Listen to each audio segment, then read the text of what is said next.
We're going to be looking at different dating techniques depending on the site involved, especially in the case of stuff that looks very fresh, or as with the Wekiva River site where we have assuredly late Pleistocene material.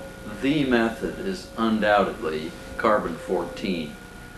Now this requires a very technical lab. There are various companies and institutions that will produce good carbon dates, and one often needs several different specimens, and one may even bracket the site with several dates for different materials and sent to different labs, just so you get a multiple look.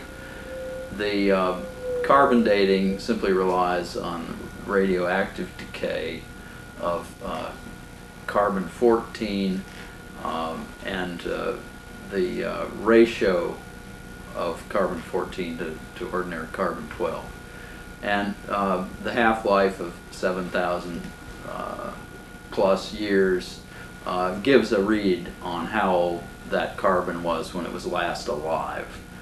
One can use peat, wood, material that's been woven into cloth or textile. Almost any organic material will contain carbon. There's a big problem with dating bone, because in fact bone collagen, the protein in bones and tusks, is somewhat easily denatured. Different amino acids break down at different rates, and we have a problem with the preservation and purity of bone carbon dates. Only a few very specialized labs guarantee good collagen dates on bone. So we tend to use peat and just date it if we can prove that it's in the site, and that's the big question, is the context, the stratigraphy of the site. Carbon dating is beautiful back to about 50,000–60,000 years using a special new kind of accelerator dating. You can even push small samples as far back as 80,000 years. But after you go back into really decent old fossil sites, carbon's no longer available.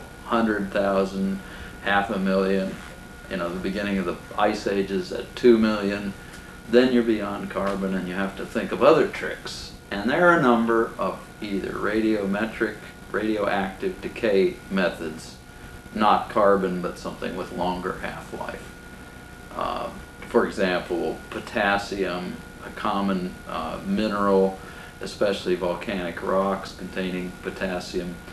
The decay product is argon, argon-40, and one has to have good tight crystal structure. Volcanic rocks, that's not very useful in Florida.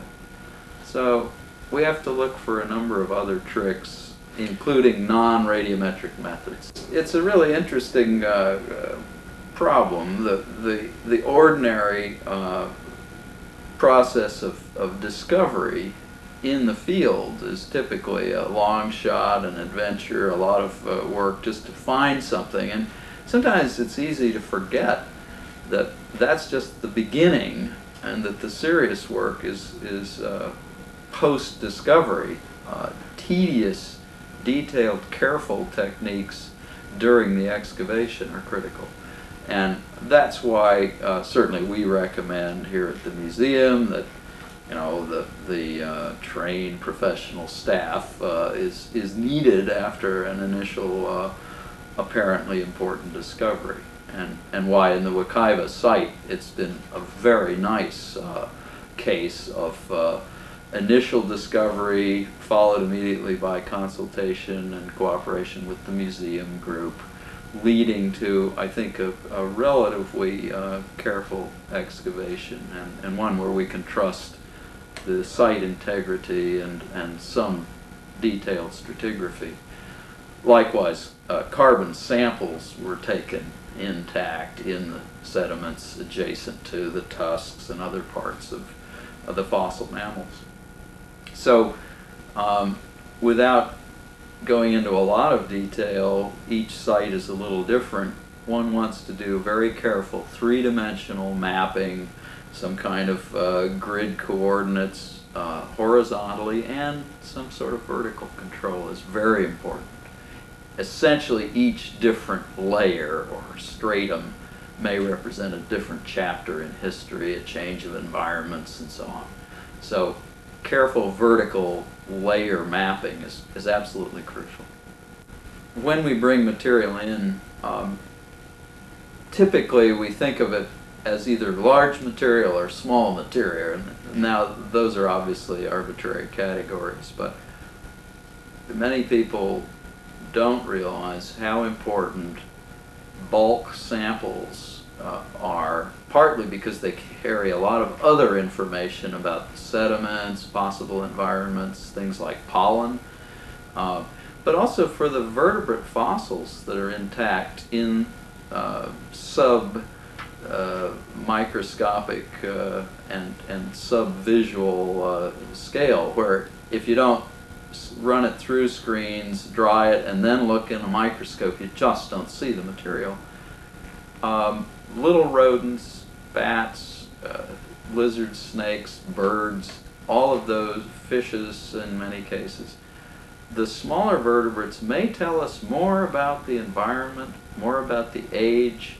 A lot of variety of the list of fossil species may end up being hidden in the field because it's smaller than some of the other particles.